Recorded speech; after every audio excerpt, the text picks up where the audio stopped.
Hi people, good day and welcome back to our channel, Marjan's Garden. So today guys, ay gusto ko lang i-share sa inyo yung ginawa nating propagations before. So napakita ko na to sa inyo guys and bibigyan ko kayo ng update ngayon. Ayan, may tumubo na patola. Tanggalin natin guys. Yung lupa na ginamit ko sa kanya, may buto ng patola. Ayan, ito yung ating hybrid Ellen. Wala pang roots. Kapatong lang to guys. Yan. Wala pang roots. Pero hindi ko pa to guys dinidilig. Yan. Kasi wala pa siyang roots. And ganyan ko lang din siya guys na check kung may roots na ba siya or wala pa. Yan. Wala pa talaga siyang roots. Pero okay lang yan siya guys. Hayaan lang natin yan. Magkakaroon din yan ng roots. Pero yung ito, yung kasabayan niya guys na pinropagate ko ay ayan na yung mga kinuhanan natin ng cuttings. Ayan, ang dami niyang babies. Yan. Daming babies, so, 'di ba? Ayan, 'di ba guys, ang ganda, ang daming babies. Ito yung cuttings na nakuha natin sa kanya, guys. Yan. Ito cuttings din to galing sa kanya. Yan, ito guys, may roots na oh, tas may baby pa oh. Yan, may baby pa. Wala na kasing space dito. So, dito ko na siya pinatong. Ayan, daming babies. Ayan, ito yung var natin. Galing sa kanya, guys. Ayan, check natin kung may roots. Ito, may babies na tumutubo sa stem, guys. So, pero wala pang roots. But it's okay. Magkakaroon din yan, guys, ng roots. Wait lang tayo. Kapag may roots na sila guys, pwede na natin silang diligan. So habang wala pa silang roots, hayaan lang natin sila kasi dyan yan sila guys iinom sa kanilang lower leaves. Ayan. Tapos yung kinatanaman natin guys ng Ellen, yan yung ating hybrid Ellen. Ayan, meron ng mga pups. Yan. Though wala pang mga roots yung kanilang mga cuttings, pero sila tingnan nyo guys, so meron ng mga pups. Yan. Ito, late ko na to guys.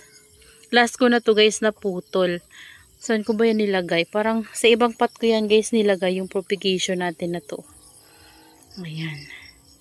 So, yan yung ating hybrid Ellen. So, ginawa ko, ginanyan ko para magkaroon siya ng mas maraming heads dito sa taas.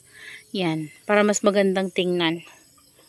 Ayan. Tingnan nyo guys oh, yung ating snow peach. Ayan. Ganda ni snow peach. Kahawig lang siya ni Chloe. Ayan, pero medyo nangangayayat yung leaves nito kasi kulang sa dilig. Yan, hindi ako makapagdilig ng maayos sa kanila guys. Ito naman yung ating variegated silver bomb. Ayan guys, nung nabili ko siya, isang ganito siya. Tapos may ganyan, pero hindi naman lumalaki. Tingnan nyo guys yung leaves niya, bubutsyog. Tapos ngayon, napakaraming babies yung binigay sa atin guys. So tingnan nyo naman, 1, 2, 3, 4, 5. Hindi ko alam kung meron pa dito sa kabila. Parang meron pa. Ayun o, tingnan nyo guys. Ang dami. O, napakabait niya guys mag-babies. Pero, tingnan nyo guys, sa dami niyang babies, yung dito niya sa top, lumiit. Ayan. Pero, malay nyo guys, kapag lumaki na yung mga babies nila, yung energy ng ating plants or yung nutrients ng ating plants ay mapunta pa rin dito. So sa ngayon, dito muna siya nagpo-focus sa paglaki ng mga babies niya. Ayan no. Ito yung pinaka old ko na silver bomb guys. Ayan. Ang tagal lumaki. Ano na yan kasi guys, ganyan na siya nung nabili ko. Ganyan na yung itsura niya. Pero tingnan nyo, nag-babies na rin yan no. Ayan no. Tingnan nyo. Yan, yung mga babies niya. Tapos, yung isang heads niyan, guys, nag-rat.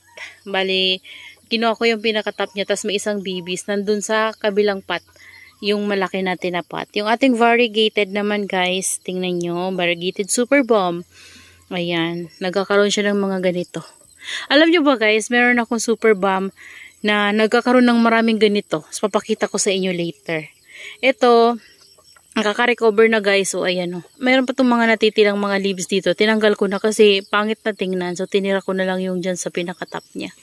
So hindi ko naman kasi siya pwedeng i-cut kasi full bar siya guys. May possible na mamatay siya.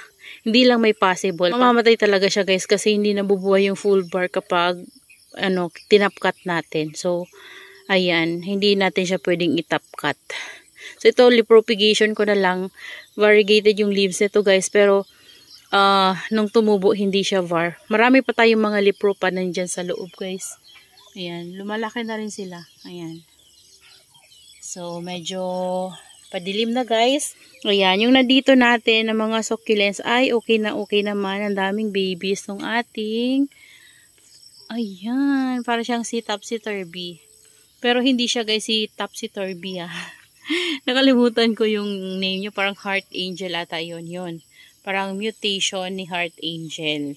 And shout out kay Sis Jamaica. Ito na yung Tuli Monroe na bigay mo, sis. Ayan. Busog na busog siya kasi sinok ko yan last day nung magdilig ako sa kanila. Ayan, yun naman may flower stalk. So, punta tayo, guys, doon sa super bomb na sinasabi ko sa inyo. Ayan, dito tayo, guys. Napakaraming tumutubo na mga branches. Ayan. Ito. Ayan, tingnan nyo, guys. Ito, meron siyang isa dito. Tas dito, dalawa. Tas dito, meron na namang isa. Tas dito, meron namang isa. And then, dito naman, guys, meron pang isa. Tapos dito, guys, meron ding isa. Ewan ko sa kabila kung meron. Ayun, meron ding isa. Tapos dito, meron 1, 2, and 3. O, tingnan nyo, guys. Napakasipag, no? Ayan. Tapos dito, marami siyang baby sa ilalim. O, diba? Ilagyan ko yan siya ng garden soil. Tapos may mga lipro pa tayo dyan na yun, no? Iba-iba. Chloe, Bianca. Tapos, sino pa ba yan? Iba-iba, guys, yung ano natin, si Rumba, si Chloe, ayan, ito si Chloe to ayan. So, ayan sila, guys. So, diba? Ito yung super bomb natin, guys, na matagal na sa atin. Ayan, tingnan nyo. Sobrang makahoy na. Gusto ko nga itong putulan, kaso lang, iniisip ko, guys, baka pag pinugot ko, matagal mag-baby. Kasi medyo slow grower sa akin si guys, si super bomb kapag pinupugot.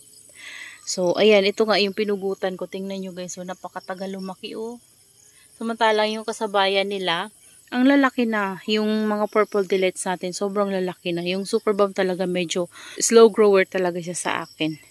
Di ko lang alam, guys, sa inyo, Ayan. So, yun lang, guys, yung ma-share ko sa inyo today. Ayan. Yan yung update sa ating mga succulents. And bihira ko ito mapakita sa inyo na malapitan. Lalo na si super bomb. Pinapakita ko to sa inyo. Puro mga ganito lang. Ayan. Ayan, napakarami nila, guys, no? Pero ito talaga isa to sa mga favorite ko noon pa. Si super bomb, si purple delight. Ayan, tapos nasundan na lang ni peach snow and murasaki nung lumabas yan, guys. So, that's all for today. Bye!